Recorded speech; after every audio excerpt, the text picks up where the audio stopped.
Tecno has released quite a number of devices this year in their Camon series. I've had the pleasure to use the Camon 15 for over a month now, so this is my long-term review.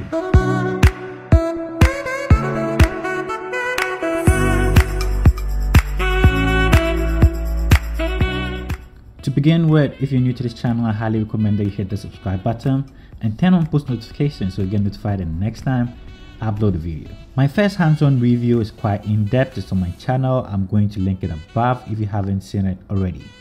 In this video, we're going to focus on a couple of new things you find out about this device if you use this for an extended period of time.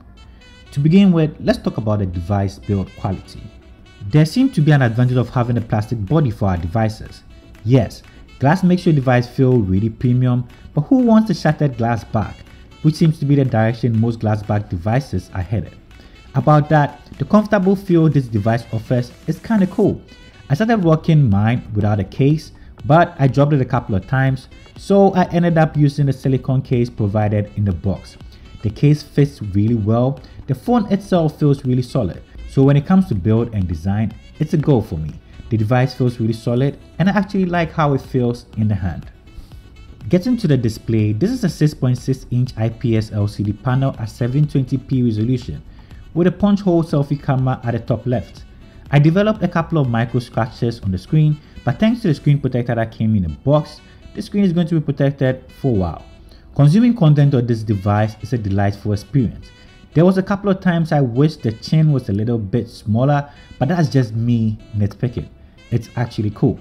Colors are decent, bright, vivid, good enough to consume my YouTube videos and movies at night. With the eye care and dark mode feature that comes with the Android 10 and iOS 6.0, I found it really easy to use this device and not worry about damage to my eye when consuming content in the evenings. Talking about consuming media, the speakers on this device is fairly decent, lacking in the bass department but holds its ground for its price range.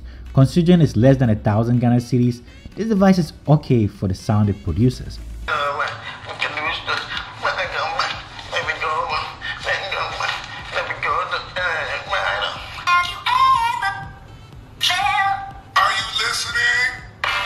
Another thing that impressed me was the 5000 mAh battery. Yes, I saw 5000 mAh battery, but I didn't actually expect it to last very long in normal day use. And yes, it did. I went a couple of days without charging my phone actually. That was so amazing. The only downside is it takes a very long time to charge the phone fully, but I normally charge my phone overnight, so that is not an issue at all. The 5000 mAh battery is a pretty solid one. When it comes to the performance, the MediaTek chipset, octa-core CPU, PowerVR GPU, 4GB of RAM and 64GB of storage on top of the iOS 6.0 combined to produce a decent device. Android 10 was really good. Getting in and out of applications felt really smooth. Making calls on this device felt really good too. I never had connectivity issues. The only time you experience a couple of lags in this device is when you overwhelm it with too many applications running in the background, or when you play high graphic intense games. But I must commend it on the fact that whilst you're playing those games, it actually does a really good job at heat management. It never got extremely hot to the touch, so that was really cool too. For security reasons, I ended up using the fingerprint sensor at the back of the device a little bit more than the Face ID. For the Face ID, you had to be more intentional. The fingerprint sensor worked perfectly well for me on so many occasions, so when it comes to security, I ended up using my fingerprint sensor more than I used the Face ID. When it comes to the cameras, we have 4 cameras at the back. We have a 48 megapixel main shooter. We did a decent job actually. For some pictures I took, it did a really nice job at handling the highlights. The colors were also maintained. When it comes to the portrait, we had a couple of great shots too. A couple of hit or miss here and there, but it did a decent job. When it comes to the video department, I observed a couple of insufficient stabilization. You need to be very careful when using the cameras. You need to be more stable to get stable shots.